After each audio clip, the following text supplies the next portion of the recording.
a todos e a todas. Estamos aqui para mais uma live, hoje com um tema especial e diferente, sobre o tema do tempo, né? Vamos falar um pouquinho de física e relacionar também com o tempo na filosofia. Para isso, estamos com o nosso convidado, o professor Pablo, né, professor da UFMT. E antes, como é de praxe, eu vou me apresentar e todos nós vamos nos apresentar. Bom, eu sou a professora Vanessa, doutora em filosofia pela UFSC. Aí nós temos a Tatiana. Olá, sou doutora em filosofia pela Unicamp, moro em Brasília. O Gustavo. Olá, eu sou o professor Gustavo, eu sou professor do Instituto Federal do Paraná, sou mestre em filosofia. E o Fernando. Opa, eu sou o Fernando, eu sou aqui de Maringá, no Paraná, sou mestre em filosofia aqui pela UEM também. Muito bem, então agora eu passo a palavra para o Pablo, que vai se apresentar e vai começar o nosso tema hoje sobre o tempo. Bom, primeiramente uma boa tarde a todos, né? E já agradecendo a Vanessa e vocês três aí também por esse convite, mais esse convite, né? E, como eu digo sempre, é sempre bom estar rodeado de filósofos, né? É um prazer conversar com vocês. Bom, eu me chamo Pablo Rodrigo, eu sou professor na Federal do Mato Grosso, né? Campus Cuiabá, e sou licenciado em Física pela mesma universidade, tenho um mestrado em Física Teórica pela Federal do Ceará e estou finalizando o meu doutorado aqui na UFMT em Física de Partículas, né? E estou aqui para bater esse papo com vocês sobre esse enigmático tema que é o tempo, né? Então, esse bate-papo vai ser legal, vai ser interessante. Legal. Pode continuar, Pablo. Pode Posso continuar. Vai na sua aí. Posso ir na pegada, então? Vai. Pode ir na pegada. Ó, provavelmente Bom, a gente vai te interrompendo no meio, tá? Ah, por favor. A gente pode levantar a mão ou falar e você dá a palavra para a gente. Ok, não, sem problemas. É um bate-papo, então vamos lá, né? Bem raiz, bem raiz. Eu acho que o tempo, antes de qualquer coisa, né, ele é uma polissemia, né? Essa palavra tempo é uma polissemia, então tem vários sentidos, vários significados, várias aplicações, né? E é bom que é um tema abrangente, ele abre para várias áreas, né? E em especial na física e na filosofia, né? Nós temos uma concepção, acho que fundamental de tempo na filosofia, né? Não só na física. E quem é kantiano aí sabe muito bem disso, né? Mas a questão do tempo invade, por exemplo, a literatura, né? Literatura você tem gêneros literários, por exemplo, gênero narrativo, né? Que você tem um tempo psicológico e você tem um tempo histórico, por exemplo, né? E quem gosta de mitologia grega, temos o deus Cronos, né? Que é o deus que tudo devora, né? E é o filho de Urano e com Gaia, né? E então eu acho que definir o tempo é muito complicado, né? Mesmo na física, a definição de tempo ela tem embates internos, né, na própria física. E também interessante o tempo na sociologia, e que o tempo na sociologia, por exemplo, pode ser uma marcação de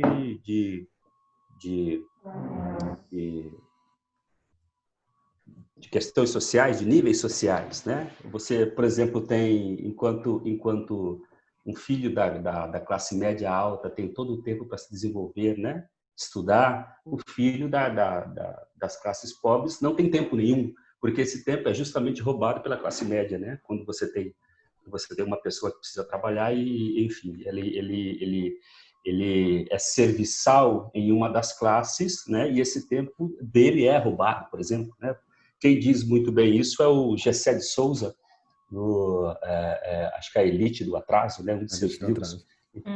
Então, se vocês puderem ler esse livro, já é uma dica de livro, né? Uhum. Então, de fato, o tempo é uma marcação de desigualdade social, né, na sociologia.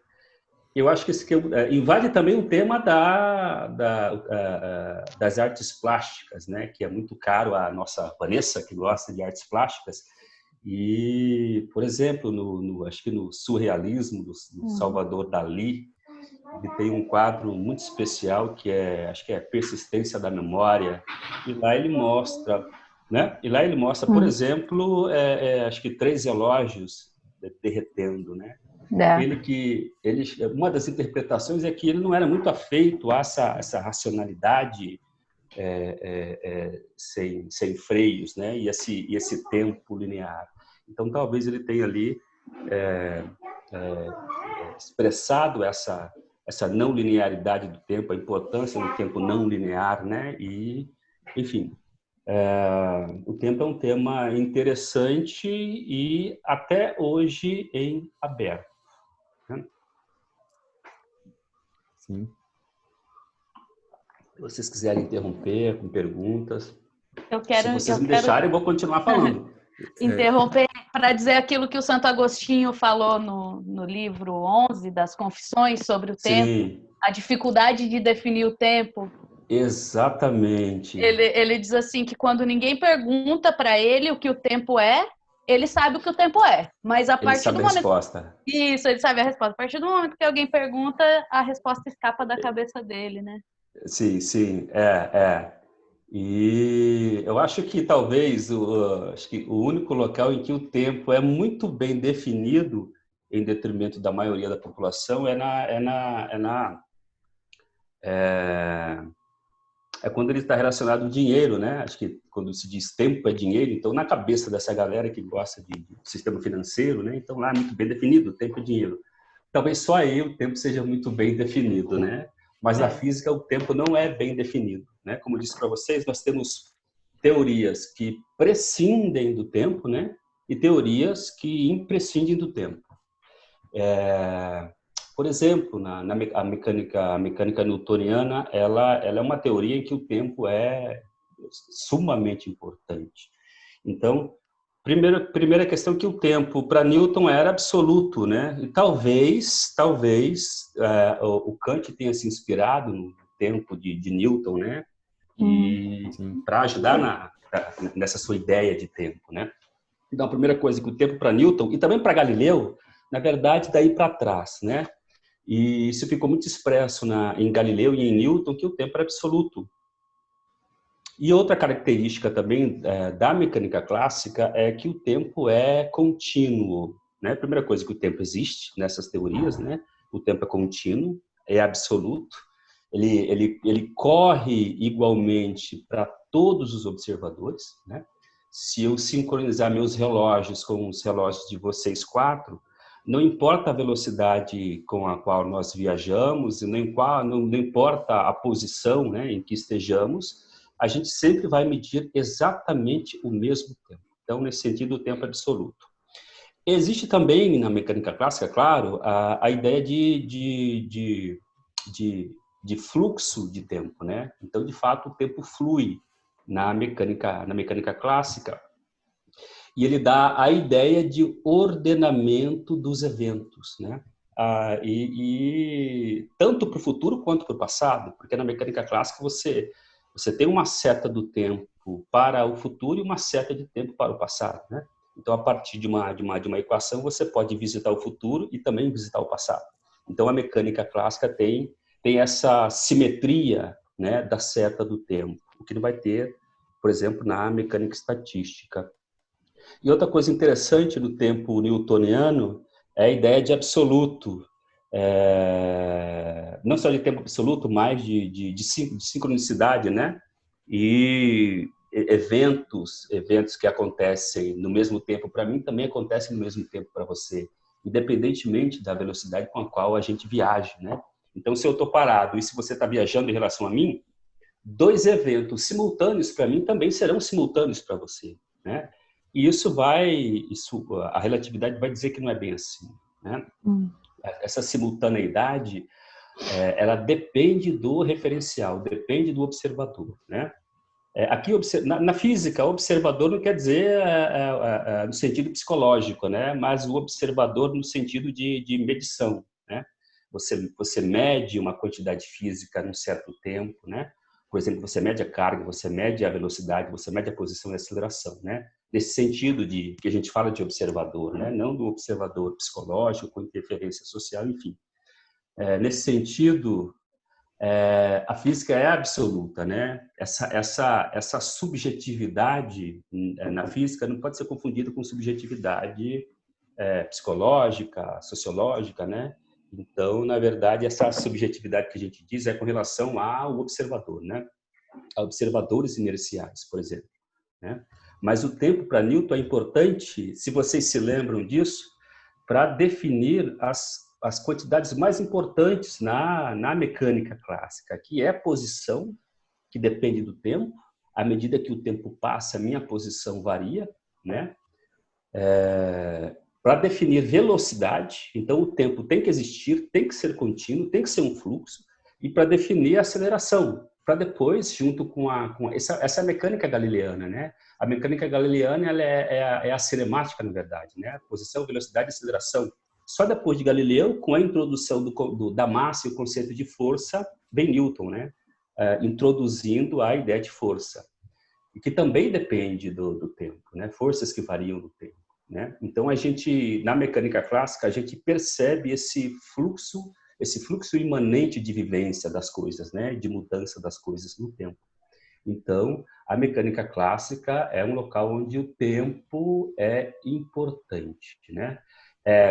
Outra coisa interessante é que, na mecânica clássica, o tempo é separado do espaço, né? Essa é uma das grandes diferenças com relação à relatividade restrita e geral, né, de Einstein. O tempo é unificado com o espaço, né? E, se vocês quiserem interromper, sem problemas, tá? Tá perfeito, Pablo. A gente tá entendendo muito tranquilo, bem. tá compreensível, de boa, Sim, né? bem... Tá ótimo. Mas por incrível que pareça, na mecânica quântica também nós teremos a necessidade de um tempo contínuo, né? O tempo na mecânica quântica ele é uma quantidade importante.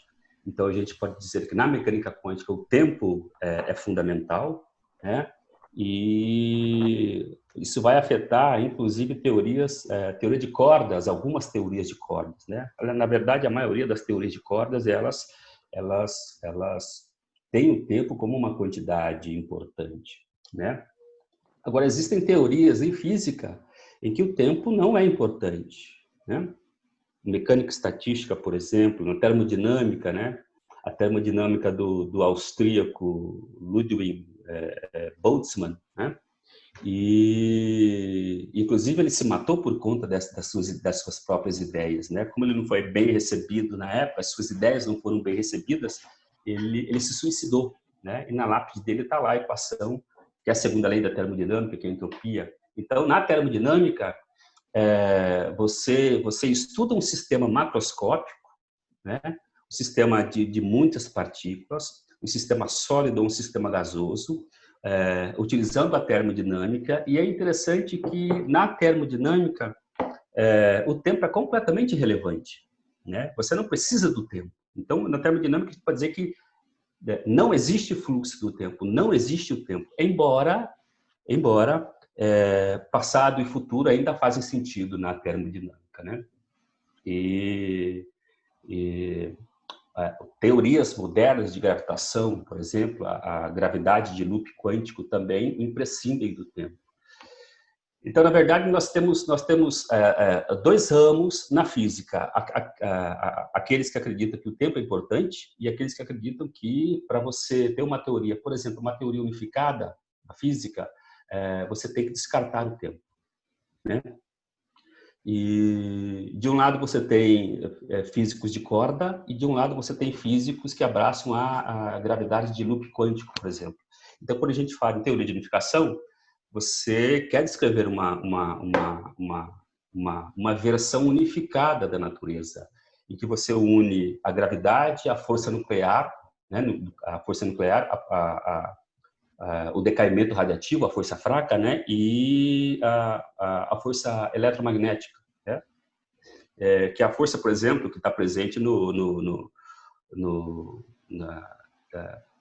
átomo de hidrogênio, que unifica, que deixa o elétron, que consegue deixar o elétron se movimentando ao redor do núcleo, né? Núcleo. Então você tem uma carga positiva no centro e uma carga negativa girando ao redor do átomo de hidrogênio, né? E essa interação é eletromagnética, né? Então, nas teorias unificadas, você tem versões que dependem do tempo e versões que não dependem do tempo, né? Por exemplo. Ok? Uhum. Pode perguntar. A gente está quietinho, né? Você falou que a mecânica quântica ainda se baseia no tempo absoluto, Pablo? A mecânica quântica se baseia, de certa maneira, no tempo absoluto. É claro que quando você pega a teoria das cordas, quando você vai para esse nível, que a gente chama de nível de unificação, né? Da ordem da energia de Planck, né? 10 a 19, né? GeVs, né? 10 a 19 GeVs, de energia, uma energia altíssima, que é da ordem da origem do universo, por exemplo, né? Você tem flutuações quânticas ali, e então você pode ter, inclusive, entrelaçamento de passado e futuro, né? Uhum. Então, nesse nível, tem essa possibilidade, né? De entrelaçar o passado e o futuro, né? Mas isso ainda hoje, ainda depois do Einstein, ainda Isso depois do Einstein, depois do Einstein, isso já bem depois, né? Nas primeiras teorias de cordas, né? Lá em 75, 80, né? Então, a gente tem essas teorias de grande unificação na física. Nesse nível, essas flutuações quânticas, elas podem ser importantes e podem, inclusive, entrelaçar, né, passado e futuro. Porque eu, pelo menos, tinha a impressão de que depois do Einstein ninguém trabalhava mais com essa ideia de tempo absoluto. Assim, achava que ele tinha, num certo sentido, acabado com isso. Na verdade, a mecânica quântica, nesse nível, o tempo não é absoluto, né? Nesse nível, né? Esse nível de unificação. Mas na mecânica quântica básica, por exemplo, no começo da mecânica quântica, você descreve a evolução de um sistema quântico, por exemplo, com uma função de estado, né? O estado da partícula. A gente chama também de função de onda. E essa função de onda depende do tempo, depende continuamente do tempo, né? Então, você calcula todas as probabilidades de transição, né? de elétrons de um orbital para outro, por exemplo, né? E essa função de onda leva em conta o tempo. E o tempo é contínuo na mecânica quântica, tem que ser contínuo, né? Então, de certa maneira, a gente resgata o tempo na mecânica clássica, né? Mas aí, se é absoluto, isso vai depender do regime de energia que você trabalha, né? Tá. Se você for num nível muito fundamental, você não tem certezas ali, né? O que você tem são probabilidades, né? De um certo evento acontecer nesse nível, né? Então, a gente não pode falar numa probabilidade bem definida, para um futuro bem definido. Você pode, inclusive, ter vários futuros, né? Só que quando você mede, você colapsa esse futuro, né? Então, na mecânica quântica, essa certeza, ela é convertida, na verdade, em regras de probabilidade de um evento acontecer. E essas probabilidades dependem, por exemplo, da energia do sistema, né? E é o que a gente tem em física de partículas. Se você pegar um processo de espalhamento num acelerador de partículas, por exemplo, o CERN, onde eles aceleram feixes de prótons, né, e um em direção ao outro, dependendo da energia, o que você vai ter ali do espalhamento será um conjunto de subpartículas. Mas se você injeta mais energia, né, você vai ter mais grau de liberdade, né? Um outro nome para a gente dizer novas partículas, né? Então você vai ter novas partículas surgindo. E foi o que aconteceu em 2012 com o bóson de Higgs, né? Ele foi previsto em 1966, né? Por dois físicos independentemente, né? O o Peter Higgs e o François Engler. Em 66, publicaram um artigo independentemente do outro. Em 2012, o bóson de Higgs foi descoberto justamente pela capacidade de você colocar mais energia no processo. Então, em mecânica quântica, se um dado evento vai acontecer ou não, depende da quantidade de energia, né? Então, lá a nível bem fundamental, essas certezas de espaço e tempo a gente não tem, né? Essas coisas se entrelaçam, passado e futuro, né? A gente traz. Então, isso é interessante. Então, nós temos essa concepção da necessidade do tempo, mecânica clássica, mecânica quântica, teoria de cordas, né? E você tem ramos da física que você não precisa de tempo, né?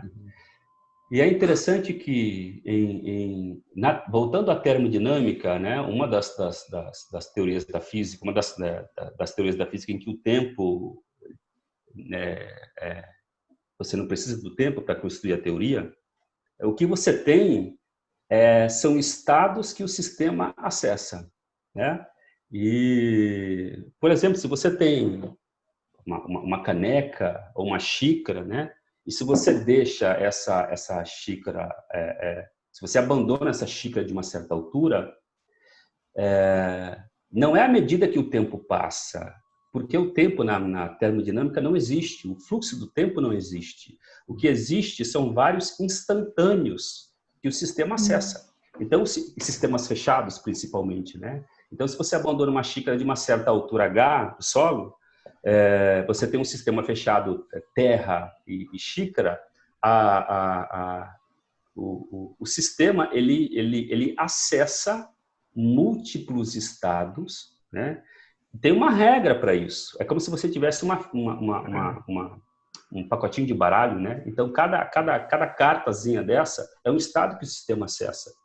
E não existe intervalo de tempo entre um estado e outro, né? Então, o tempo não existe na termodinâmica, muito embora faça sentido falar de passado e futuro.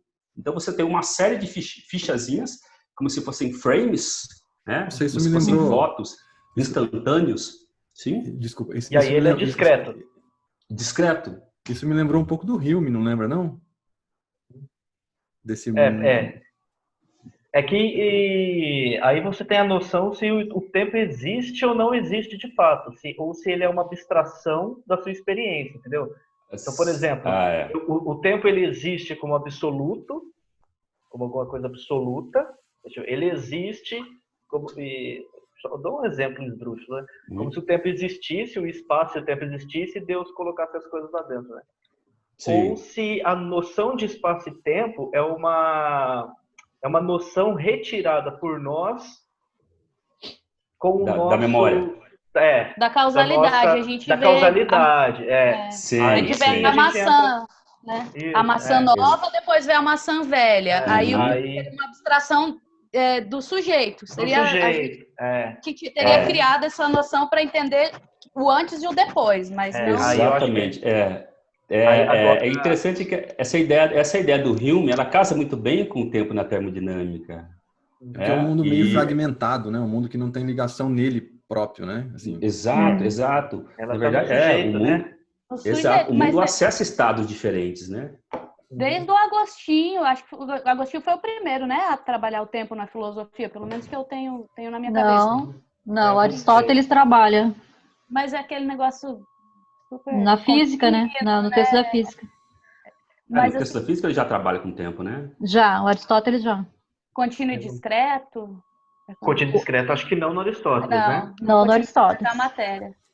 Não, Aristóteles tem uma definição de que o tempo é um número do movimento. Essa é a definição que o Aristóteles dá na física. Tá. Livro discreto, 4. né? Porque daí ele vai falar de ato e potência, né? Mas ele dá vários conceitos de movimento, né? Movimento de geração e corrupção, ato e potência. Vários tipos de movimento. A potência que, no caso aí, seria aquele elemento de inexorabilidade, né, do movimento, né? Ele sempre segue a potência, né? É interessante que... Você ia falar do Agostinho, Tati? Eu ia Te falar que o interrompi. Agostinho é o primeiro que fala que o tempo é subjetivo, né? É, exatamente. Tá no espírito, ele vai falar que tá no espírito, Uhum. que Uhum. Deus está fora do tempo, né? E daí ele vai dizer assim que quando houve o pecado original, o homem caiu no tempo. Então o tempo começou a passar para o ser humano depois que ele saiu do Jardim do Éden e aí ele ficou disponível para morrer Quer dizer, seria uma maldição, né? A percepção seria do uma tempo, maldição. né? Aham. É interessante porque para você manter a eternidade, você não pode ter tempo, né? A eternidade pressupõe a não existência do tempo, né? É muito legal como ele introduz esse tema, porque ele fala muito do livre-arbítrio, né? E a maior objeção que tem para o livre-arbítrio é como pode existir liberdade se Deus já sabe o que você vai escolher, porque ele é onisciente. Aí ele vai pegar e vai dizer justamente isso, vai dizer assim, não, porque Deus está fora do tempo. Para Deus o tempo não passa. Para poder justificar, vai ser um dos argumentos que ele vai usar. E fazendo um gancho para a física, é esse o problema que Clarke e Leibniz vão ter que resolver naquelas cartas, né? Vocês lembram não sei se vocês lembram das cartas do Clarke, que é o newtoniano, Eu lembro das com cartas. Leibniz. Lembro. Vocês lembram Da disso? Patrícia, E aí Isso, E aí eles têm justamente esse problema, porque enquanto Clarke, newtoniano, né, tá lá defendendo esse tempo isso contínuo, que o fluxo, Pablo falou, né, dessas possibilidades que poderão ocorrer e tal. O Leibniz já falou assim, não, isso, se Deus criou tudo, inclusive espaço e tempo. E se ele criou o tempo todo. Então, que é uma questão até de certo ponto lógica, né? Porque se eu criei tudo, se eu sou o criador de todas as coisas, eu criei o futuro. Não criei? Sim. Porque se eu não criei o futuro, então não criei tudo. É interessante, né? Acho que tem uma... Eu não sei se é o Leibniz que tem uma briga, né? Uma boa briga, né? Com Newton. Com Clarke, que é newtoniano. Não, eles têm uma rixa, verdade. Eles têm uma rixa com relação à concepção de Deus, né? Por exemplo, o Deus para Newton extremamente religioso, né? Pietista. Para Newton, Deus tinha criado o universo, né? E com as leis da física e tudo mais, mas ainda permanecia movimentando as peças. Tem aquele Deus que arruma, né? Deus que vai arrumando exatamente. as coisas. E para o Leibniz, não. Para o Leibniz, Deus criou o universo e para ele poder descansar, ele criou as leis da física. Então ele não interfere mais. No universo, até porque nessas cartas, o Leibniz, ele acusa o Clarke, o Deus do Newton, né, de ser um Deus imperfeito. Porque se Deus está fazendo alteração e interfere, então na criação, ele não criou direito. Porque se Deus é perfeito... Tem falhas na criação, né? Ele tem que estar ajeitando toda hora. Ele está ajeitando, poxa. Então, o Deus leibniziano está de boa, porque ele já criou tudo, já fez tudo Está de férias no Nordeste. E até ele está fora do tempo, né? Porque se ele está no espaço e tempo, ele depende do tempo e do espaço para existir. Então, sim, exatamente. Então, ele tem que se sujeitar, né? Ao inferno, que é o tempo, né? Mas eu acho que essa briga do Leibniz e do Clarke, se eu não me engano, o Newton acusou Clarke de roubar uma teoria newtoniana, que agora não me recordo. Mas é que puxa vida, não vou lembrar. Mas Newton e Clarke, eles tinham notações científicas diferentes para a mesma... eu acho que, na verdade, a acusação é de Newton com Leibniz, né? Tanto é que... Newton acusa Leibniz, né? Exatamente. Tanto é que a notação que chegou até nós, do cálculo diferencial integral, se deve a Leibniz. O do cálculo diferencial. Porque a notação de Newton, ela é puramente geométrica. E seria muito complicado você ensinar cálculo hoje, né, que já é complicado para quem está chegando no cálculo a primeira vez, você ter uma formulação puramente geométrica do cálculo, que era a única coisa que se tinha na época, né? E quem começou a mudar um pouco isso foi Descartes, né? Porque ainda bem que chegou Descartes e criou a geometria analítica, né? Com um plano cartesiano. Então a gente pode descrever uma reta usando uma equação, né? E o Newton não. O Newton se você pegar os trabalhos do Newton, né? O Princípios Matemáticos da Filosofia Natural, se você pegar os trabalhos do do Galileu é puramente geométrico, porque ainda não tinha chegado um Descartes, né, para facilitar as coisas. Então, por isso, mas é graças a Leibniz, a notação do cálculo que nós usamos hoje, né? E, isso faz muita diferença, né? Operacionalmente é muito mais poderoso, né? Então tem esses registros históricos, né? Alguns registros históricos dizendo que o Leibniz se apropriou, né? Pegou as ideias do Newton, enfim. Tanto é que o Leibniz, quando ele envia a carta, né? Que não, a carta na verdade não é endereçada ao Clarke, ao Newton, mas a uma terceira pessoa. O Newton se recusa a responder porque o Newton não fala com o Leibniz. O Newton, ele acusa o Leibniz, não, esse cara é um plagiador. Roubou minhas ideias. Não vou falar com ele, tanto é que quem responde é o Clarke, que é o assistente do Newton, né? Exatamente. É o momento fofocas da filosofia. Esse é um campo interessante de história da ciência, né, cara? Esses bastidores da ciência é cheio disso. Né? Infelizmente, por exemplo, porque eu estudei, né, no meu ensino médio lá, física zero, essas coisas não chegavam até nós, né? Então tem esses bastidores da história e tem linhas pesadas de história da ciência, história da física, e a galera sabe de muita coisa, né? Essas cartas são estudadas, né? São, cara, são dados históricos, né? A gente estudou no curso, eu lembro disso. Olha aí. A gente viu com o Márcio, eu acho, Gustavo, não foi? Não foi com a Patrícia? Não lembro. Foi com um dos dois, com o Márcio e com a Patrícia. Mas tinha essas duas discussões interessantes, né? A questão do espaço-tempo, se ele era uma criação, aí um espaço absoluto, se era... Eu acho que a questão nem era se era contínuo ou discreto, era mais nessa questão sobre, né, as suas possibilidades, em que o Leibniz... A relação de Deus com o espaço e tempo, né?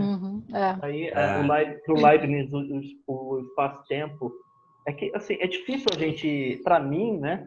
É difícil desassociar espaço-tempo mesmo, né? Como um bom kantiano, né? É difícil. Não tem como. O Gustavo que é o kantiano aqui, Gustavo? É o Gustavo. Eu tento. É o Gustavo. Eu tento.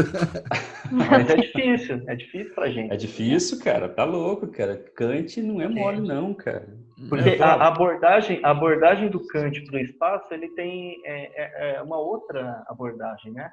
Porque enquanto a gente está falando da física, essa discussão filosófica, né, do espaço-tempo em Newton, espaço-tempo em Leibniz, né, que são cientistas, etc., reconhecidos no campo da matemática, física, isso quando eles vão para a ciência, para a física propriamente dita, essas discussões filosóficas elas acabam sendo esquecidas, pois cara, né? Ela é por debaixo do pano, né, cara? Por debaixo do tapete, infelizmente.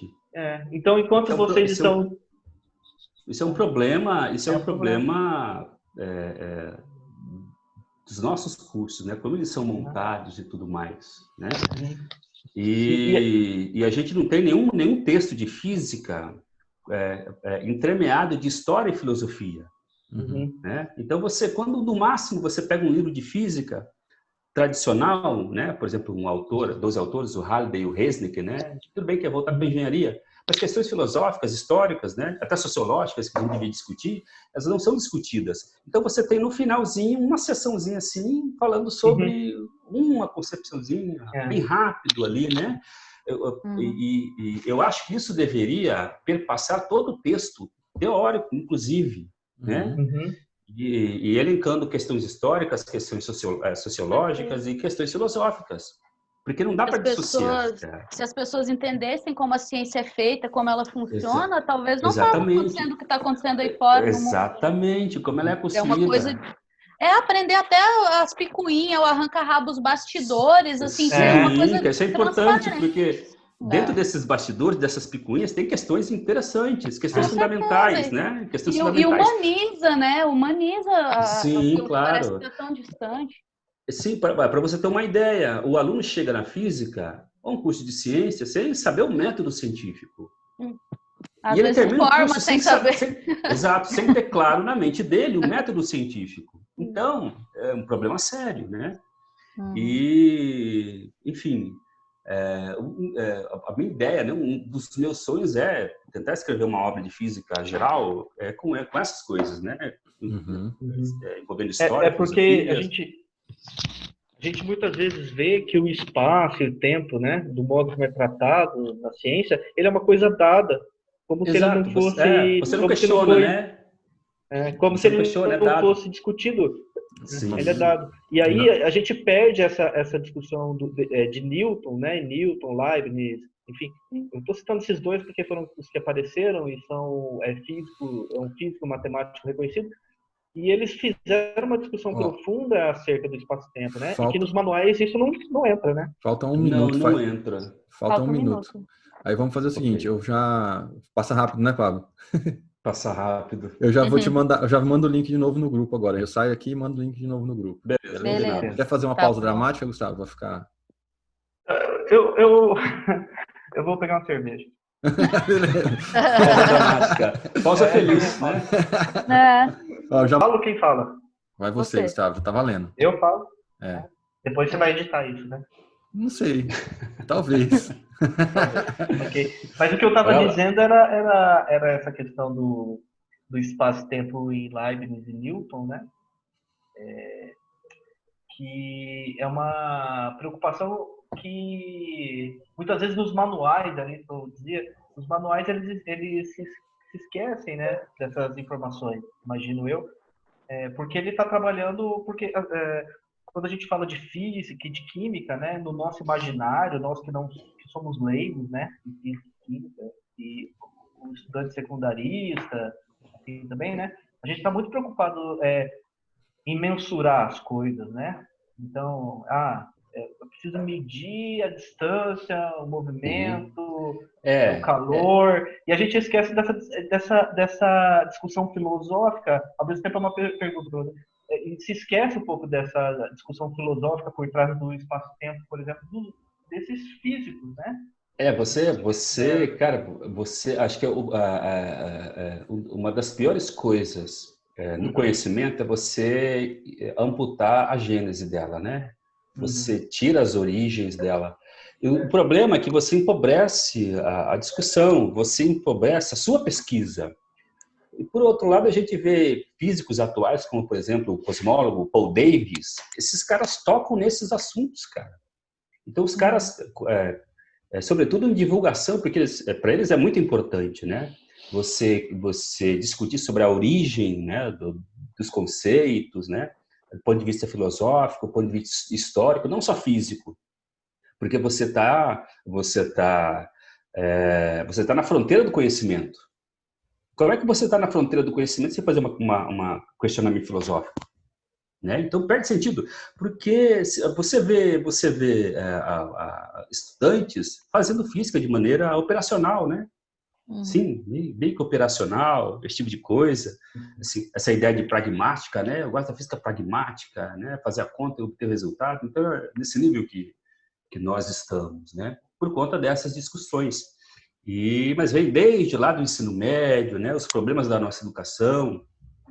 Então, eles não conseguem ter uma discussão, por exemplo, em geral, na física, né, sobre o tempo e o espaço. Né? Para eles, o tempo existe ou não existe, o tempo é contínuo, você deriva e você integra, né, no tempo, né, e no espaço, e você obtém as equações. Né? Mas você perde essa profundidade, né, da sua pesquisa e do seu conhecimento. Então, eu particularmente sou muito preocupado com essas questões da filosofia, né? Eu sou apaixonado pela filosofia,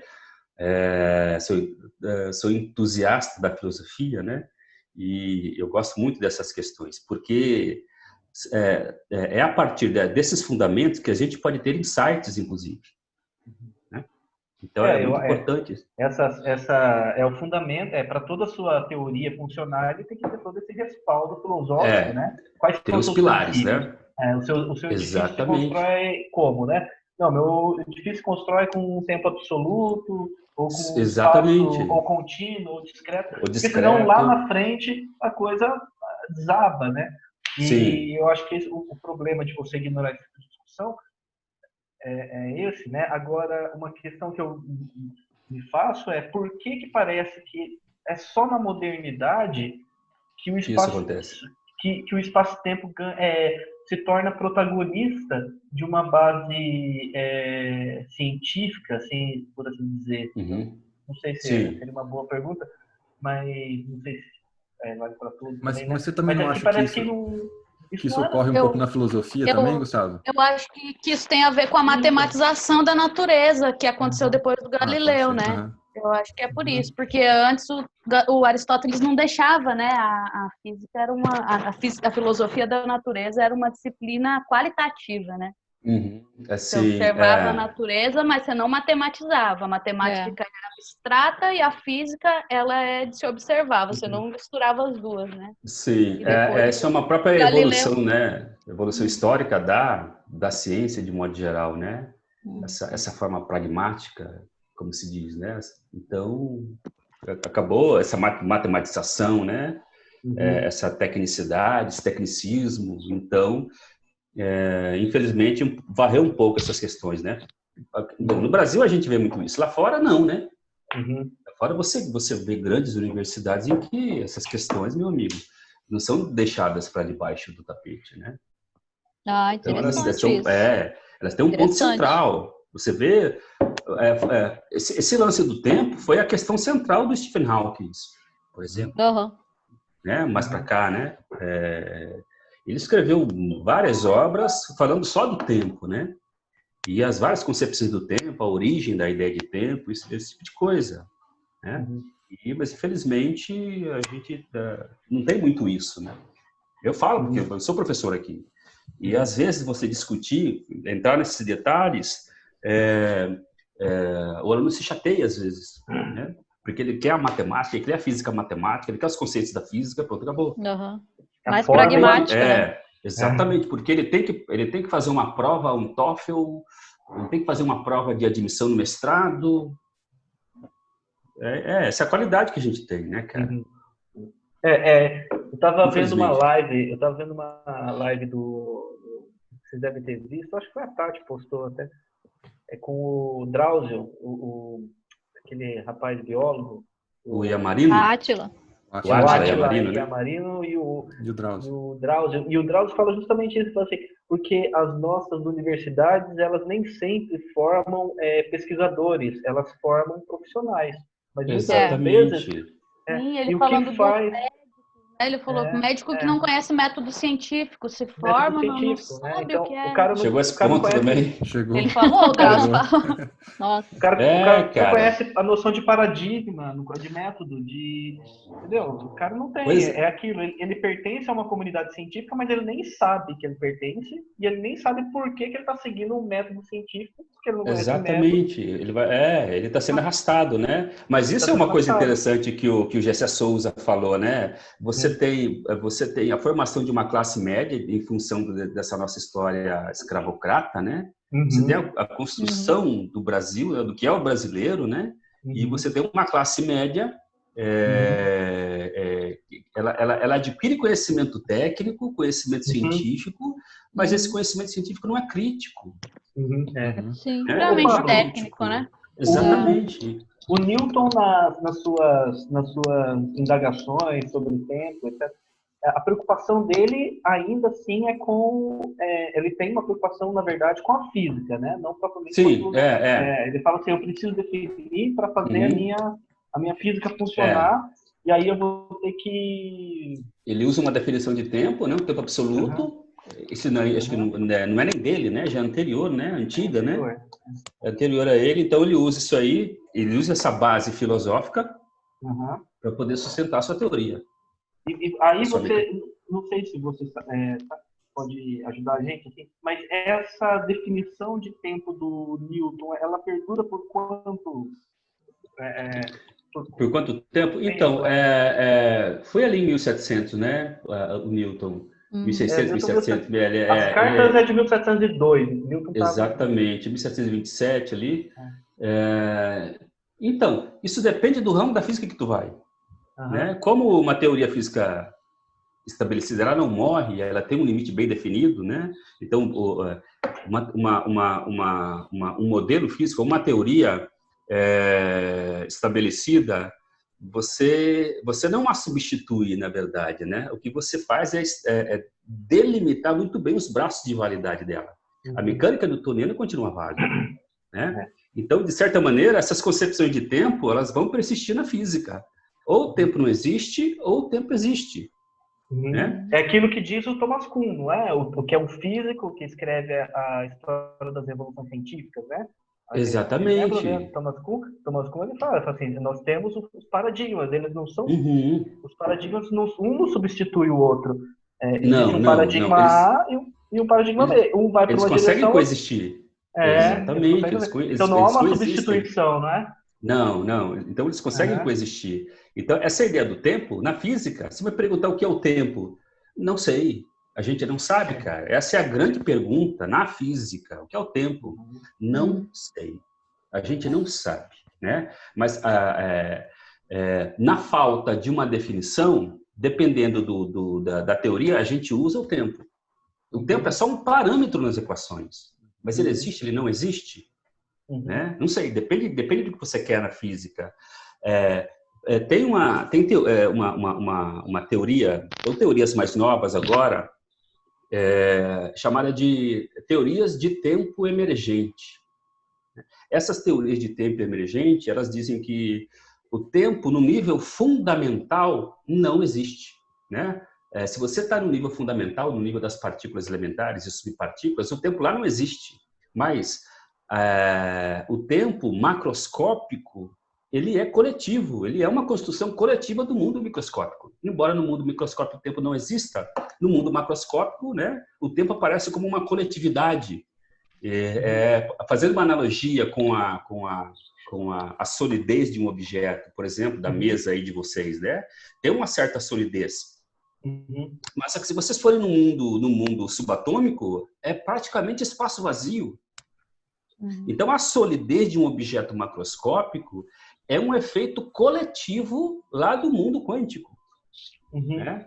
Então, né, tem essas teorias de tempo emergente. Né? E qual é o grande interesse dessas teorias? É justamente de dar um quadro unificado, né, da física, e juntando numa estrutura linguístico-formal a gravidade, a força nuclear forte, a força fraca e a força eletromagnética, né? Você tem a força nuclear, a força forte, né, que age no núcleo, você tem a força fraca, que é responsável por decaimentos radioativos, e você tem a força eletromagnética, né?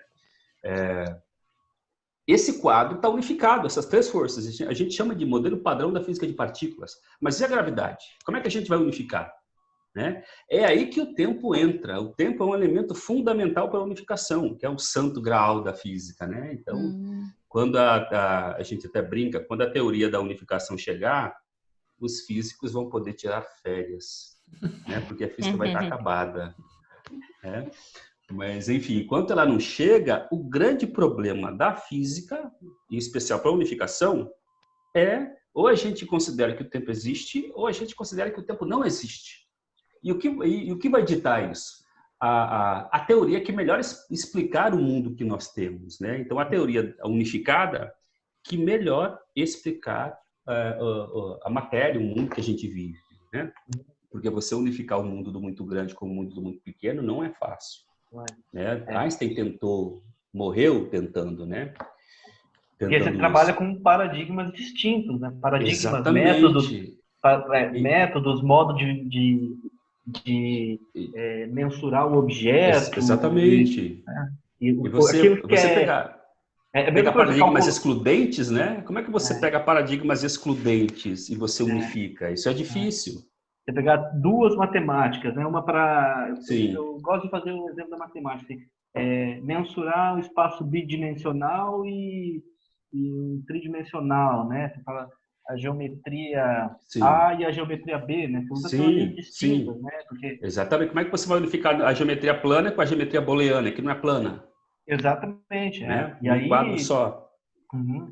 Isso quando a gente está falando de espaço, né? Imagino que no tempo a gente também acabe com esse... Tendo esse problema. tendo esse problema paradigmático, né? Exatamente. E isso é a questão fundamental, a unificação de paradigmas. Acho que sim. Né? Esse é o problema da física. E aí, por isso que existem várias noções de tempo, várias noções Exatamente. de espaço, né? As teorias das cordas, elas, como eu disse, elas precisam do tempo, né? A maioria delas, né? As teorias das cordas originais, elas precisam do tempo. O tempo é uma quantidade contínua, né? Aí você, por exemplo, na relatividade geral é uma questão importante. Embora a gente fale de tempo e espaço, né? Na relatividade geral, o tempo não é um parâmetro nas equações. Né? O tempo ele está em pé de igualdade com o espaço. Na verdade, o tempo ele perde o sentido de tempo na relatividade geral, porque você pega o tempo e multiplica pela velocidade da luz. Você tem uma coordenada espacial. Então, de certa maneira, o tempo na relatividade geral ele não existe nesse sentido. Ele não existe. Porque você tem, quando a gente mede distâncias em relatividade geral, você tem uma coordenada temporal, né? Aliás, uma coordenada, você só tem coordenada espacial, mas uma dessas coordenadas é construída com a variável t multiplicada pela velocidade da luz. Dimensionalmente, isso é coordenada espacial. Embora você tenha unificado espaço e tempo, o espaço perde o caráter, o tempo perde o caráter temporal. Ele ganha o caráter espacial. Então você só tem espaço na relatividade geral. Embora dois observadores inerciais, né, com velocidades relativas, eles vão medir em seus respectivos relógios tempos distintos, porque quando você chega próximo da velocidade da luz, isso interfere na medida do tempo, né, e também na medição do tamanho das coisas, né? Eles vão concordar com relação ao espaço-tempo.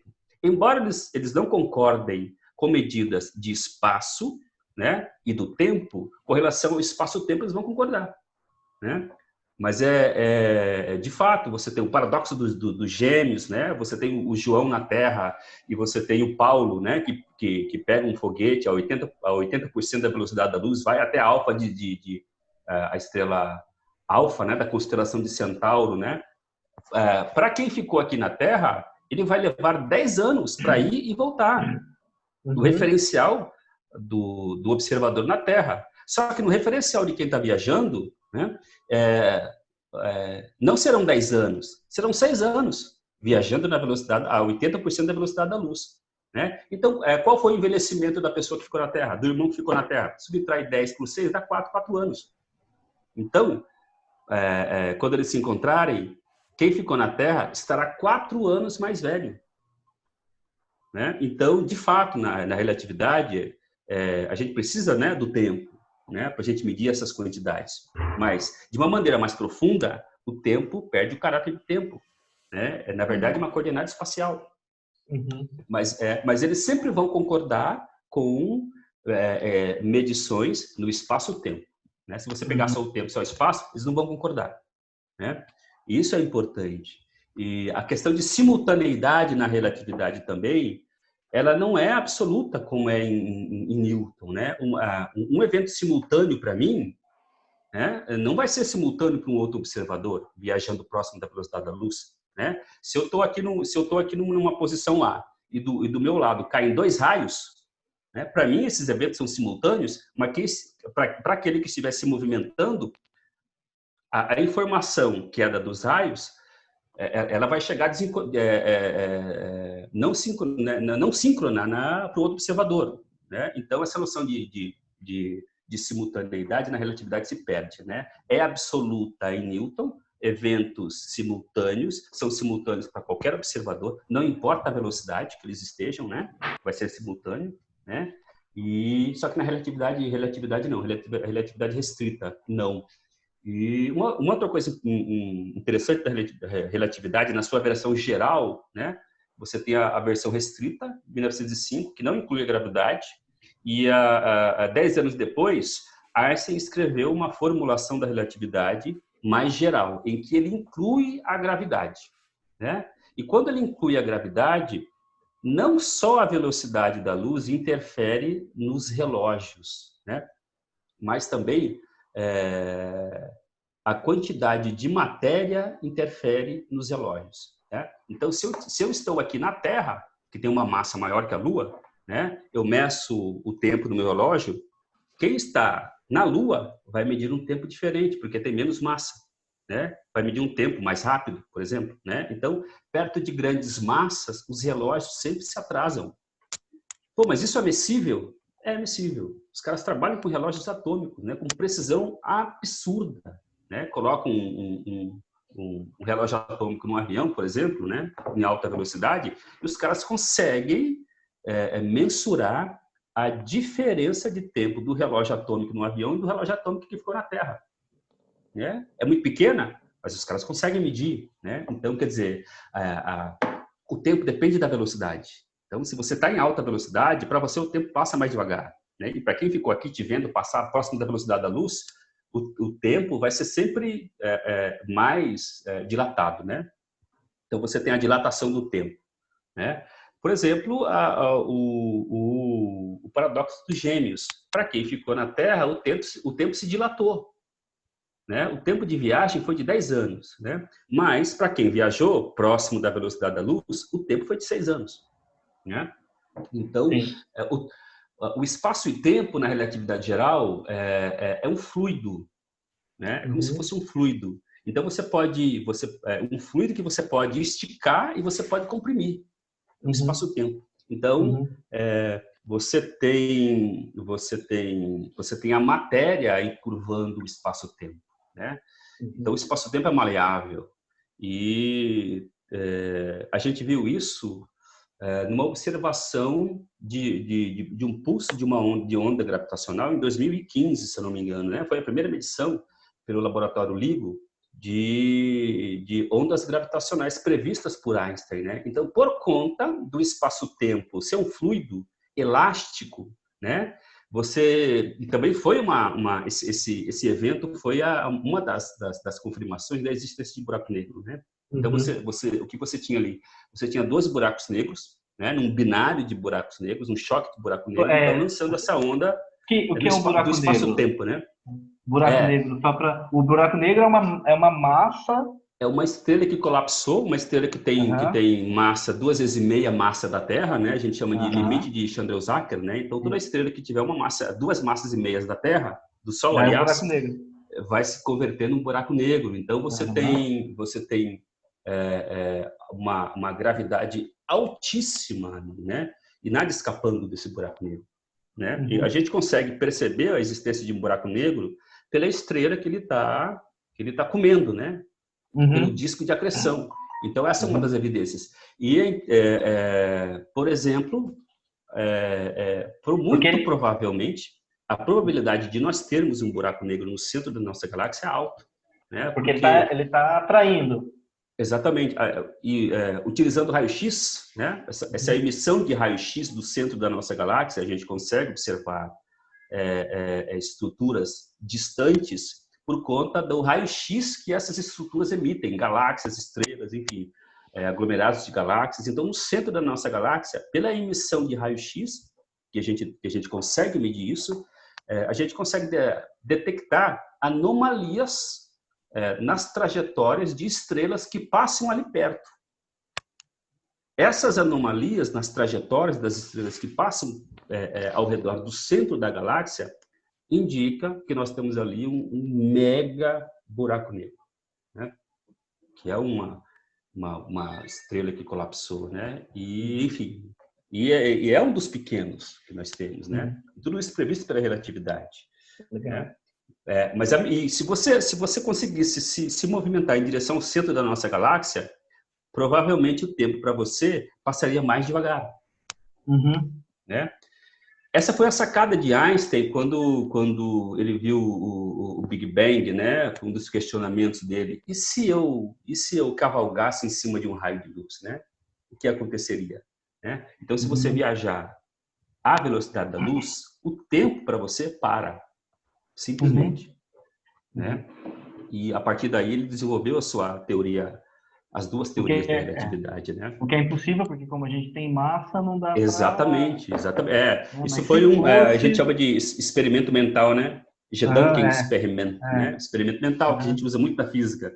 Então, quanto menor a massa, quanto maior a massa, maior a interferência dos relógios, né? No tempo. No tempo. Só que tem uma pergunta também, né? Como esses efeitos relativísticos interferem, por exemplo, no envelhecimento? Uma coisa é você envelhecer no tempo, né? Outra coisa é você envelhecer biologicamente. Será que biologicamente a gente envelhece também, né?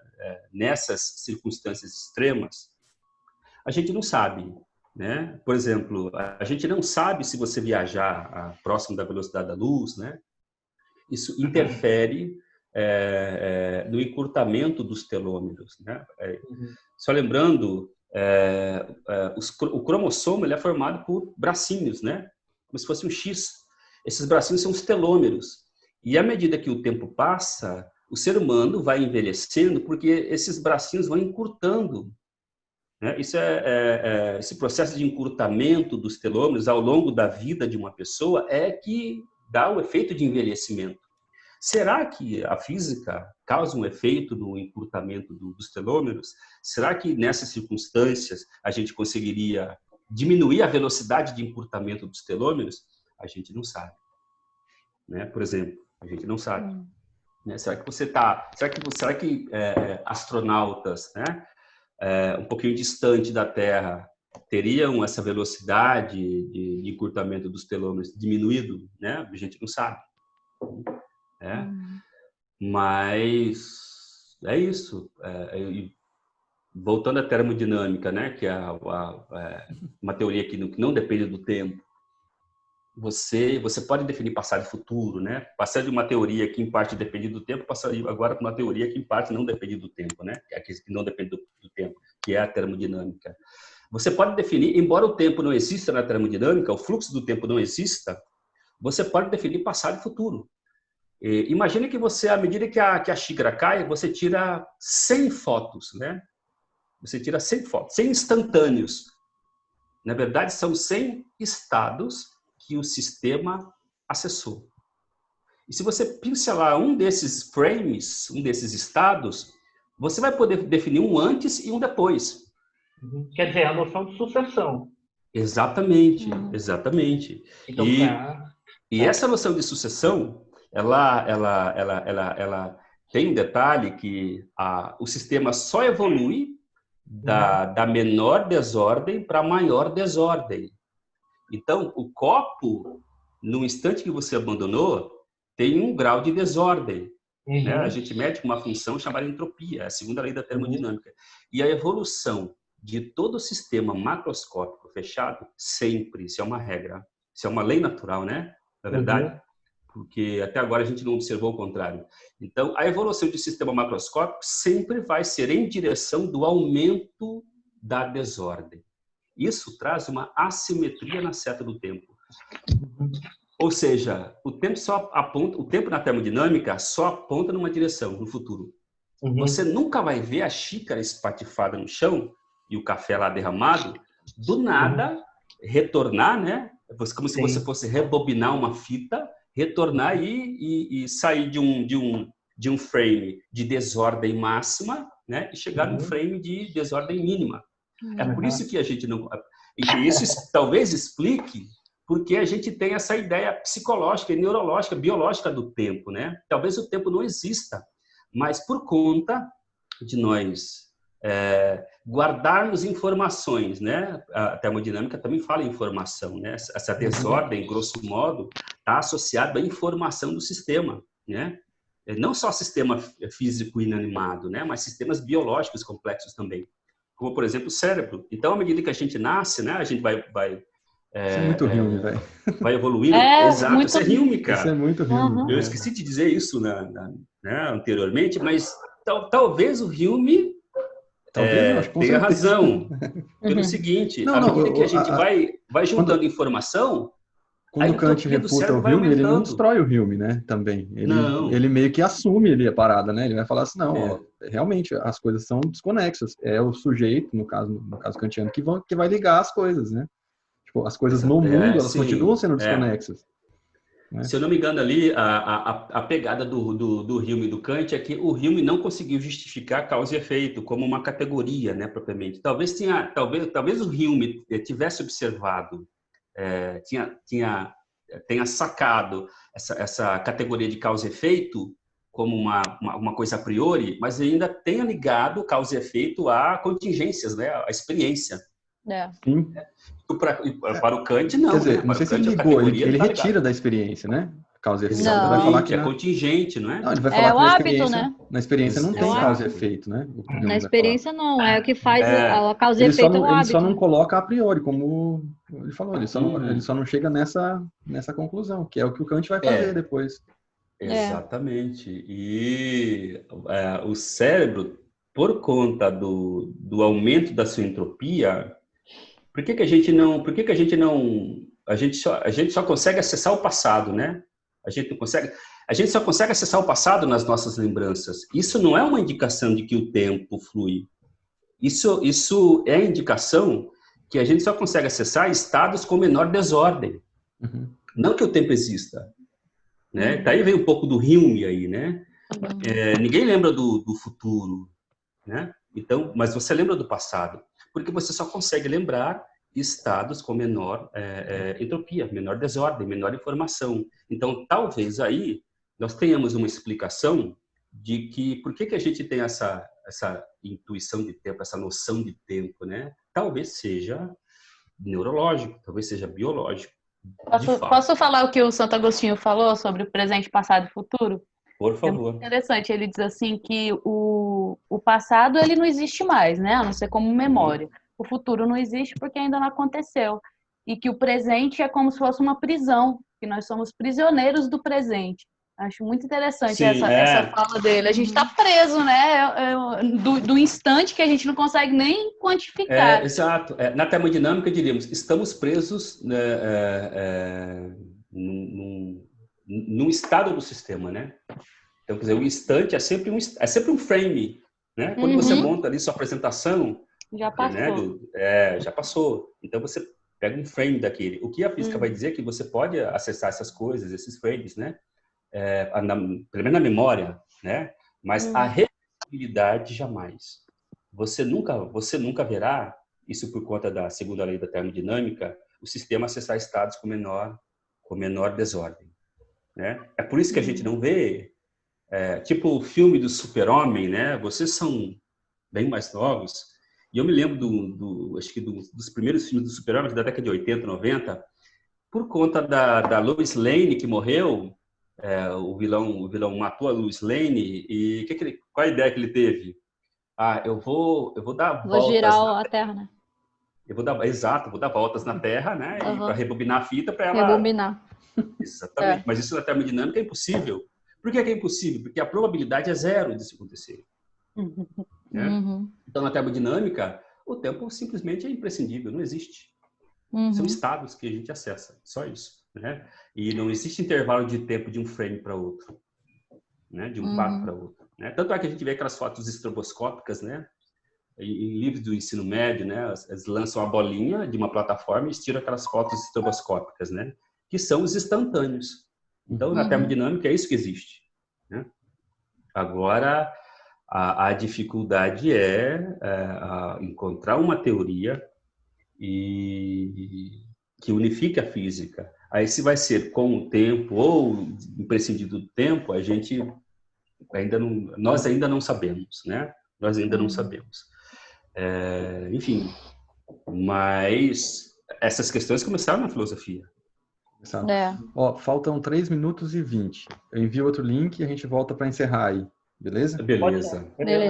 Senão a gente vai ficar conversando eternamente, não tem jeito. É massa demais. Legal. A questão do tempo na contemporaneidade, na filosofia contemporânea, né? Que a gente falou muito da modernidade e, bom, como eu trabalho Russell e conheço essa parte aí do texto, para o Russell o tempo é muito importante, constitui, né, a própria consciência, né, do sujeito, é a autoconstituição do sujeito, né? E o tempo se dá no presente, né? E outra coisa importante é que o Russell cita, lá no começo das lições do tempo, de 1905, ele cita o Santo Agostinho também, né? É interessante, a Tati vai gostar disso.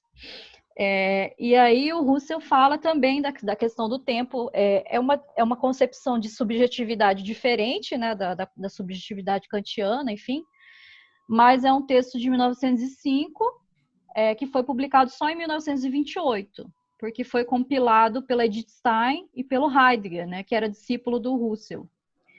E aí, o que acontece? Acontece que o Russell já tinha escrito os chamados manuscritos C sobre o tempo, os manuscritos de Bernal, que é de 1917, só que isso ficou guardado só em contato com Edith Stein e com Heidegger, né? E aí o Heidegger, ele enrola para publicar a primeira versão do tempo do Russell, ele só publica em 1928. E quando ele publica essa versão, logo depois vem o Ser e Tempo, que é a obra do Heidegger, né? Então, o Heidegger teve acesso às aos últimos escritos do Russell sobre o tempo e vai lá e escreve um texto, né, refutando o Russell, que o Russell nem sabia que estava acontecendo. E ele dedica o Ser e Tempo para o Russell. Percebam. Né? Então, bastidores da filosofia. Tem muita picuinha, assim, tem muita picuinha entre o Russell. É por isso que os russelianos não gostam do Heidegger, né? E aí tem muita coisa que o Heidegger fez aí que não foi legal, né? Além do nazismo e tal. Não vamos entrar nisso. Picuinha não, confeitaria. Lembra o professor Márcio que falava que fofoca era confeitaria? Era confeitaria. Sim. Mas uma coisa que o Pablo pode comentar é isso, né? Que o Russell escreveu em 1905, né? Essa questão do tempo, e o Einstein também publica em 1905, né? Publica ele em 1905, ano Mirables, né? Ele publica a sua versão restrita da relatividade geral, né? E 10 anos depois é a versão geral da relatividade. Né? Nossa, é muito legal. Questões, eu tenho que organizar esses meus textos, né, da filosofia falando sobre o tempo, né? Sim. Aí eu tenho um artigo do meu comentador, do meu orientador, que é o Pedro Alves, que ele faz uma relação do Einstein com o Russell. Eu vou te mandar para a gente discutir. Por favor, socializa. Depois. Eu quero ler. Porque é muito complicado, porque ele trabalha mesmo, ele entra no texto do Einstein, ele entra em outros textos de outros físicos, porque o Russell, como o Russell era matemático, o Russell estudou em 1890 questões sobre o espaço. Não sabia disso. E aí tem uma física lá, alemã lá, que entrou em contato com o Russell e incluiu o idealismo transcendental do Russell na teoria dela do tempo. Tem umas coisas assim muito loucas, assim. Bem interessante. O Einstein e o Russell lançam no mesmo ano? No mesmo ano. E Vanessa, é muito diferente os dois, assim? O Russell, ele faz uma... É que assim, o Russell é um matemático revoltado, sabe? Porque ele quer se perguntar sobre as questões mais originárias, né, da matemática, por exemplo. E ele não vê resposta dentro da matemática. E é por isso que ele vai para a filosofia, né? E daí ele, buscando a filosofia, ele também se pergunta qual é a origem do tempo, né? A pergunta das lições do tempo. E daí ele vai entrar na questão da temporalidade da consciência, né? Então, o tempo é o que constitui a própria consciência, né, transcendental, digamos, né, de cada indivíduo, de cada individualidade. Então, e o tempo se dá para o Russell no presente, né? Então, o passado é presentificação e o futuro também é presentificação, ou seja, a consciência sempre está se movendo, voltando para o presente, né? Eu acho que é uma característica que é diferente aí do Einstein, né? Que talvez não tenha essa questão aí do presente tão forte, não sei. É interessante que essa noção de tempo do Heidegger, né? Do Russell. Com Russell, ela constata um pouco com uma diferençazinha com a ideia de Kant, né? Porque, se eu não me engano, né? Quem pode falar do Kant aí, de verdade ao Gustavo, eu vou me aventurar aqui em Kant. Eu gosto de chamar o Gustavo de kantiano. É kantiano, E tem algo mais fundamental que o tempo em Kant, né? Não é esse eu penso kantiano, que é aquela entidade que faz a síntese das categorias, né? E inclusive, imprescindível, né? Em comparação aí na escala, é mais imprescindível que o próprio tempo, né? O tempo kantiano, né? Que é o eu penso kantiano. Que porque o tempo, né?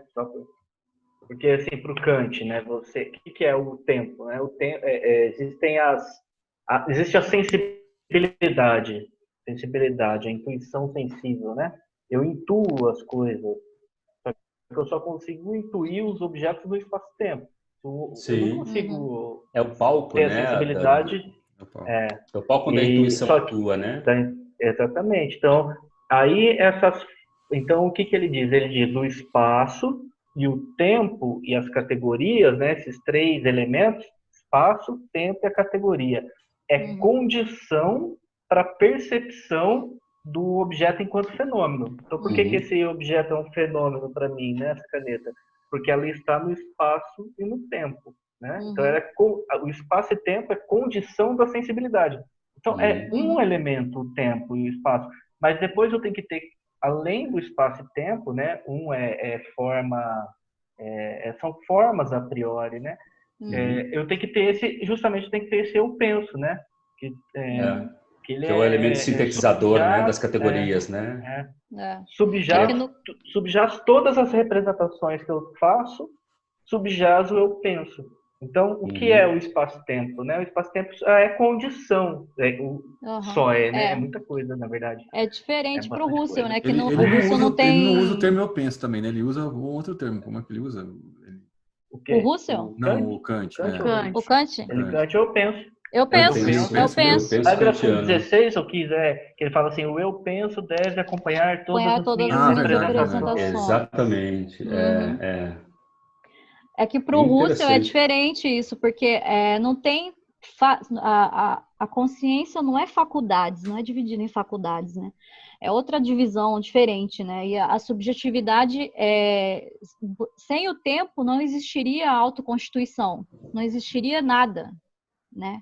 Então, o tempo é fundamental, né? Nesse caso aí, né? É a coisa mais fundamental, né?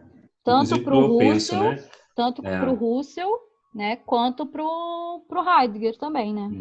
Mas não é tanto tempo, é a percepção dele, né? Muito mais a percepção dele que a gente tem. Não é psicológico, né? O Husserl fala, né? O tempo fenomenológico é diferente do tempo psicológico, né? Uma coisa é eu perceber o tempo, outra coisa é eu me autoconstituir. Quer dizer, eu existindo já estou no tempo, já estou autoconstituindo, né? Já estou temporalizando, digamos assim. Quer dizer, estou no tempo, absoluto, existo, né? É absoluto para ele o tempo. Porque a consciência é absoluta, né, também. Não achei que isso fosse possível na fenomenologia. Mas é interessante, voltando a falar sobre o cérebro, né? Se você pega ali a região próxima ao lobo temporal, né? Por exemplo, se você tem lesões ali, dependendo da região ali que dá lesão próxima ao lobo temporal, você tem amnésia, por exemplo. Né? Sim. E você tem também uma coisa interessante, dependendo da lesão, você lembra do evento, mas você não consegue lembrar da data. Né? Você lembra de um acontecimento passado, só que você não lembra a data, né? Você perde essa noção temporal, por exemplo, né? Mas você lembra do evento. Então, quer dizer, parece que a filosofia e a psicologia, a neurologia, elas estão em direção de um mesmo ponto, né? Sim. No ser humano, né? Então, elas vêm de lados diferentes, né? A maneira de pensar o tempo, mas elas parecem que têm uma convergência, né? Faz sentido. Eu não sei em que ponto, por exemplo, Kant inaugurou a psicologia, por exemplo, né? Junto com Kant inaugura a modernidade, né? Se você pensar aí ferra, exatamente, né? Aí na verdade é o Descartes, né? Que é o Descartes, sim. Curso do método.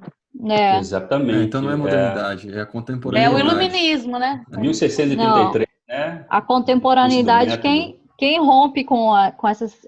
na verdade, o Kant também, né? Porque fala de fenômeno, mas o problema do Kant é a coisa em si, né? Mas o Nietzsche é considerado, tanto por Heidegger, por exemplo, como aquele que rompe com a modernidade, né? Quem rompe com a modernidade é o Nietzsche, né? Porque para o Nietzsche já não tem mais essa noção de essência, né? Das coisas e tal. Tem discussão também sobre isso, né, Vanessa? Tem muita discussão. Tem muita discussão se o Nietzsche tem ou não a essência da coisa, né? Uma dica também. Eu não li, mas eu preciso ler, que inclusive ele foi físico, mas aí depois se aprofundou em filosofia, que é o Hilary Putnam da 1920, 1930, e ele trabalhou nessa área de epistemologia, né? E ele meio que tem uma visão diferente da coisa em si, né, do Kant, né? E é interessante a discussão que ele faz. Eu comecei a ver alguns vídeos, né, e buscar alguma literatura, mas é interessante, né, o do Hilary Putnam, né? Não sei se vocês viram na filosofia, né, nessa parte da teoria do conhecimento, né, bem mais para cá, né, começo do século passado. Mas enfim, mas é isso. Na física, o que é o tempo? Não sabemos, né? Em algumas teorias a gente utiliza, em outras não. Aí a gente não sabe ainda definir o que é o tempo, né? É um conceito muito complicado, assim como o conceito de energia é complicado, né? Então, a definição do tempo na física, ela está completamente em aberto. Né? Então, sensacional, Pablo. A gente pode dizer para vocês. Acho que a gente vai ter que marcar uma outra conversa depois, hein? Não, tempo parte 2. Da parte 2. Muito bom. Posso falar só uma última coisa sobre o tempo em Husserl? É que, assim, a questão que o Kant não coloca do tempo é a questão da intersubjetividade, né? E o Husserl vai trabalhar com a questão do tempo. Quer dizer, eu me autoconstituo temporalmente, mas eu também tenho que pensar no outro, né? Na outra consciência, né? Então, eu preciso pensar o tempo da outra consciência. Seria mais ou menos isso, na intersubjetividade do tempo do outro, né? Então, aí a contemporaneidade tenta explicar o outro também, né? Tenta explicar essa relação que eu tenho com outra consciência que também constitui temporalmente, né? Você tem dois referenciais do tempo aí, né? Você tem que lidar com o seu referencial do tempo, como se fosse isso, né? Assim, né? E com o referencial do outro, né? Do outro, exatamente. Objetivo subjetivo, né? Absoluto e relativo.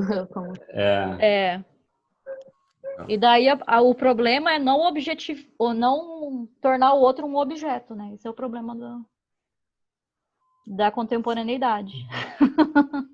Mas enfim, outra live. Outra treta. Certeza. A gente sempre termina com as dicas, né? Vamos. Quem quer começar? O Pablo pode começar, né? Tá. Eu tenho um material aqui de divulgação. São um pouco antigos, mas eu espero que a galera consiga encontrar. Tem uma série da Scientific American Brasil de 2013. E essa série ela traz textos de divulgação nos mais variados ramos da física. E tem esse aqui em especial, que estou conseguindo enxergar, né? Sim. Enigmas do espaço-tempo. Enigmas do espaço-tempo. Então, legal. São os luminares da física atualmente falando sobre essa questão problemática que é o espaço-tempo, né? Legal. E são textos interessantes, né? Cheio de infográficos, e eles tratam dessa questão já desde do nível filosófico ali mesmo, né? Não só na física, né? E esse aqui é um texto muito interessante, se vocês puderem encontrar por aí, vocês encontrem. Tá fininho e traz muita coisa da física moderna, né? E pós-moderna, vamos dizer assim. Muita coisa, né? Vai um pouquinho além da relatividade e tem inclusive um filósofo da ciência aqui dentro também que ele trabalha só com o tempo, né? Então, se vocês puderem dar uma olhada nessa edição, 2013, e tem essa série aqui também, da mesma série, na verdade, nessa edição, esse número, aliás, número 2, que é a longa história do universo, tá? Isso aqui são textos dos grandes cosmólogos, né? E é um materialzinho condensado que traz as novas perspectivas na cosmologia moderna, tá? A evolução do universo, como que a gente estuda a evolução do universo, né? Legal. E talvez seja mais fácil encontrar esse livro aqui do Cídio Brás, Física Moderna, Tópicos para o Ensino Médio. Esse livro é muito bom, ele só pega a física moderna, né? Ele começa com a relatividade restrita, geral, vai em mecânica quântica, vai em cosmologia e física de partículas. É fininho, tá? E talvez vocês encontrem mais facilmente esse material. Então vai ficar tudo ali, os nomes na descrição depois. E com relação a filmes, tem muitos, né? Tem, por exemplo, o filme Contato, que baseado numa obra do Carl Sagan, o filme Contato. Traz essa questão de viagem no tempo também. Eu nunca gostei muito de Jornada nas Estrelas, mas me impressionou a última série de Jornada nas Estrelas, se não me engano, de 2007, a série mais nova. E lá eles tratam dessas questões de física moderna, de teoria das cordas, de viagem no tempo. Então, é uma boa aposta aí para quem quiser ver um pouco de física moderna. Né?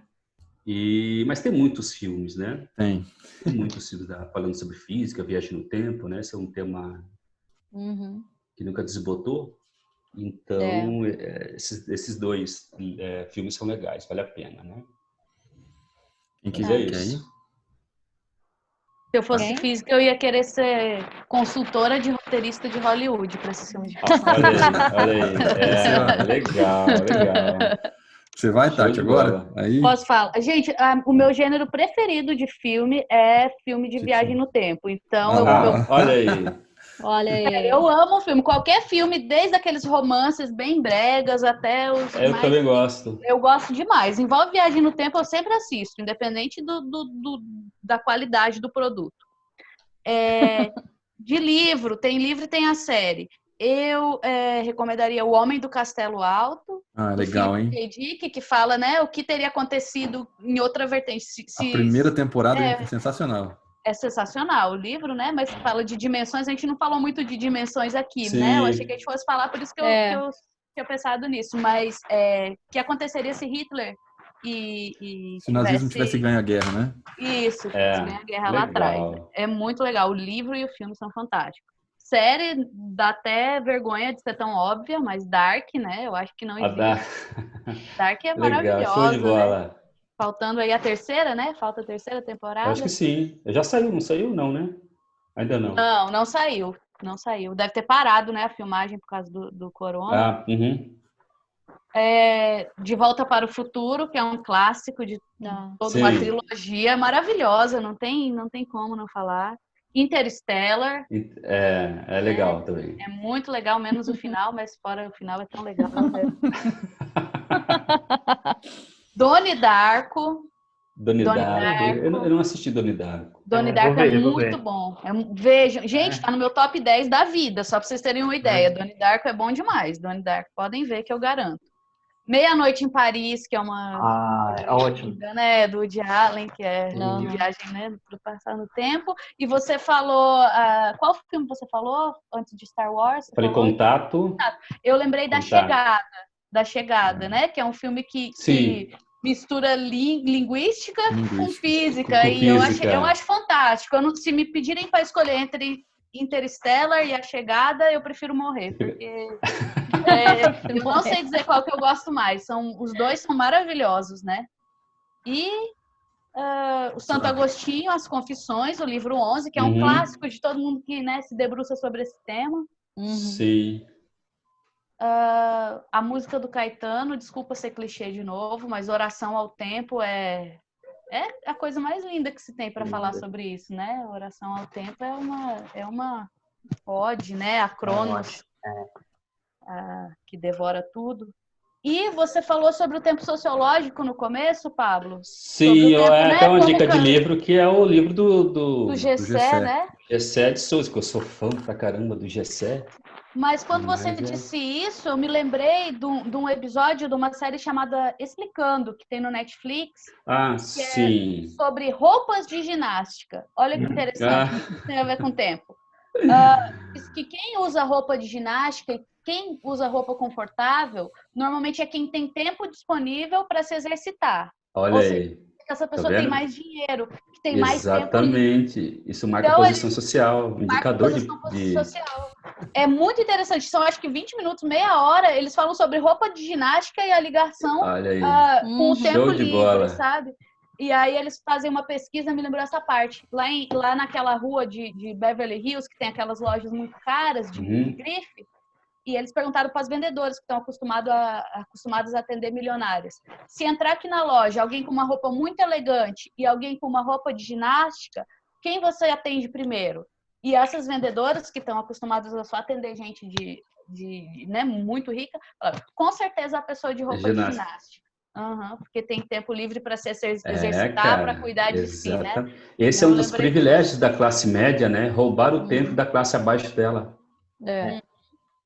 E o conforto também, roupa confortável, Sim, né? Vai, Vanessa. Show de bola. Deu, Tati? Foi tudo? Foi, chega. Então... Gente, eu tenho umas dicas aqui que é de filme. Eu tenho 2 filmes. Eles são mais para pensar sobre o tempo, assim, mais filosóficos, sabe? Que é o Blade Runner. Blade Runner. Que é um filme assim. Nossa, é muito legal para pensar sobre o tempo nesse filme, até porque, né, não vou dar spoiler, mas enfim, assistam, é bem legal. Clássicos não tem spoiler, pode falar. Exatamente. É verdade. Tem livro, tem filme, né? Enfim, o Blade Runner, o primeiro, né, não sei, né, o primeiro. Harrison Ford? Harrison Ford, de 82, o primeirão. né? Mas eu achei legal esse último também. Não sei. Eu esperava mais, assim, mas como eu sou fã dessas coisas, eu assisto como se fosse a primeira vez toda vez. O que eu achei legal também, e também envolve a questão do tempo, é o ritmo do filme. É tipo o filme dos anos 80, ele é devagar, ele é tipo... legal. Bem década de 80 mesmo, né? Que as velocidades eram menores, né? Sim. E outro que fala do tempo, assim, indiretamente, que é Morango Silvestre, do Bergman. Eu não sei se vocês já viram esse filme. Não. Mas é muito legal, porque ele já começa o filme com um relógio, assim, então daí vocês podem viajar sobre isso. Só adicionar um filme aqui, que eu acabei me esquecendo, é um filme com aquele humorista Bill Murray. O Feitiço do Tempo. O Feitiço do Tempo. Feitiço do Tempo, cara. Esse filme é muito divertido, né? É divertido. Então ele acorda todo dia e tudo se repete. O carro passa na lama, suja a calça dele, ele vê uma senhorazinha morrer e ele fica desesperado. Como é que eu vou reverter isso, né? Sim. Então, Feitiço do Tempo, com o Bill Murray. Bem Sessão da Tarde, mas vale a pena. É um clássico da Sessão da Tarde. E daí, séries, eu assisti uma série, eu não sei onde que tá essa série, né? Eu só sei que ela existe, tá? É uma série chamada Gênios, que fala da vida do Einstein. Gênios da ciência, né? Eu esperei outros gênios, mas eles não fizeram ainda. Não fizeram. Não fizeram, vale a pena. Show de bola, né? Que fala muito da vida dele pessoal com a mulher, relação com a mulher, que a mulher escrevia lá e tal, exatamente. Né? Que a mulher ajudava ele nas teorias e tudo, né? É bem interessante. Vale a pena assistir também. Pega uma coisa histórica também, né? A ascensão do nazismo, né? Pra quem gosta de história, é interessante. E daí de livro, vou indicar o Russell, lógico, né? Sei que quem quer se aventurar em umas leituras novas, né? O nome do livro é Lições para uma Fenomenologia da Consciência Interna do Tempo. Vou ter que me mandar, não vai ter jeito de anotar isso não. Não, exatamente. Não, tá gravado, né? Porque eu vou pegar essas coisas na gravação. Depois eu mando, mas é a indicação que eu dou, que é o Russell, é um curso que ele profere em 1905, mas é publicado só em 28, né? Mas é de 1905 a escrita, né? Tá? Então tem toda aquela polêmica com Heidegger que eu já falei, né? Mas é um texto muito interessante, é um texto, digamos assim, contemporâneo que abre a contemporaneidade sobre o tempo, né? É denso como Kant para ler? Eu acho que ele é pior, né? É pior, sem dúvida. Não, eu acho que não. Acho que É é mais pior. ou menos. Claro, né? Você é parecido. cria dele, né? É pior que o Kant. É pior, eu acho que ele é mais complexo, hein? Haja Não tempo sei. para ler, né? Já tem. Aqui Mas você passa uma página uma semana, né? É por aí. Ó, o Heidegger ficou 10 anos lendo Aí, ó. investigações lógicas, né? Se eu fosse ler, eu demoraria 100 anos, né? Aí. É isso, gente. E aí, Legal. Gustavão? Bom, a gente falou de espaço-tempo, tempo, espaço. E aí eu lembro de ficção científica, né? Uhum. E aí me veio um livro que tem um pouco de ficção. É um livro do Lourenço Mutarelli. Vocês conhecem Mutarelli? Lourenço Mutarelli, O Filho Mais Velho de Deus, é o último romance último livro do... Não conheço. Ele fez O Cheiro do Ralo, ele escreveu O Cheiro do Ralo, que virou filme, Uhum. né? Eu já vi o Filme filme. nacional. Caramba. E esse Olha filme aí, legal. aí é legal. Se você gosta de ficção científica, se você está cansado da sua Show de vida, está bola. cansado do seu emprego, se você gosta de teoria da conspiração, Sério? esse livro e extraterrestre, esse livro é muito bom. Ali, Aí ó. eu... Eita. São os dois Legal. livros, esse aí e o Extraterrestre, né? Não. Se você Tem gosta de ficção Ah. científica, está cansado do seu emprego, da sua vida, e Do seu se interessa presidente, por... Seu Se presidente interessa, tem que se ficar em interessa por casa. teoria da É. conspiração e extraterrestre. Legal, cara. Show de bola. Legal. É esse que você vai fazer mais alguma coisa? É, não, esse? tá. Tá. Tem Eu vou bastante para os coisa meus. O pra meu eu falar. vou falar do filme Amnésia, que eu acho que Tá bom. tem a relação Amnésia. da causalidade Não do assisti. tempo ali muito clara. Qualquer coisa que eu contar da Amnésia é spoiler. Então, Não, mas, cara, tu pode contar o filme pra mim todinho, eu vou assistir com todo o gás, né? Não ligo pra spoiler. o Amnésia é um cara que tá tentando desvendar o assassinato da esposa dele e ele não lembra das coisas e ele vai tatuando as coisas no corpo pra lembrar. É muito legal. Aí ele É. vai... É spoiler para mais de metro. Já Não, deu, eu chega. vou assistir com E aí todo é o legal gás. porque tem essa noção de causa e efeito, que ele não tem causa e efeito. Ele não tem causalidade na cabeça. Ele Não precisa tem linkar os causalidade pontos nos todos eventos? nos eventos. Só Aí que ele tem um precisa... segredo para assistir esse filme, né? Você sabe, né? Qual que é? Qual que é? Gustavo? Que esse filme, ele tem cenas coloridas em cor não conta e o segredo. cenas... Não, você tem que ficar atento nisso. Não, fique atento nisso. O filme, ele tem cenas em preto e branco e cenas coloridas. E elas representam... Isso é importante para a ordem das Talvez as coisas. tatuagens, né, por conta disso, né? É importante para a ordem das coisas. E é legal Os porque ele acontecimentos. mostra a causalidade no sujeito ali, né? Como o cara não consegue legal. enxergar o mundo... Mas fiquem atentos. O seu mundo O causal, mundo é né? fragmentado, né? Aí, tipo, É bom. a ligação do mundo é o sujeito quem faz. A invenção de Hugo Cabret, que é aquele filme que é do relógio lá, que ele vive na estação de trem. Sim. Eu lembrei muito por causa do relógio, então... Sim. E ele é divertido, é um filme legal, um filme de sessão da tarde também. É isso, eu acho que é isso. Eu vou pegar na gravação, eu vou pegar todas essas coisas na gravação. A inversão de Hugo Cabret é bem comercial, assim. Eu nunca assisti. Eu já assisti. Também né? não. É bem Scorsese, sessão ó. da tarde. É muito bem feito, é bem sessão da tarde. Tem a ver com o tempo Do também. Scorsese, então, vale a pena mesmo, né? Vale a pena. O último do Scorsese que eu assisti foi A Ilha do Medo, né? O DiCaprio com o Ruffalo. Só que assim, Eu tava- ele é um filme mais adolescente, assim, do Scorsese. É. Não é muito cabeçudo, assim, então... Vale a pena, é legal. Tem a ver com o Legal. tempo também. O filme, vocês assistindo... são essas duas dicas. Legal. É isso. Legal, Show de gente. bola. Muito massa, obrigado, Pablo. É isso. Gente, Obrigada, eu que agradeço, Pablo. tá? Nossa, Um abraço foi para muito vocês. Muito obrigada mesmo. É isso aí, tá? Um abraço, até a próxima. Abraço. Até a Abraço. próxima. Tchau, Tchau. gente. Até a próxima. Tchau. Tchau, gente. Até.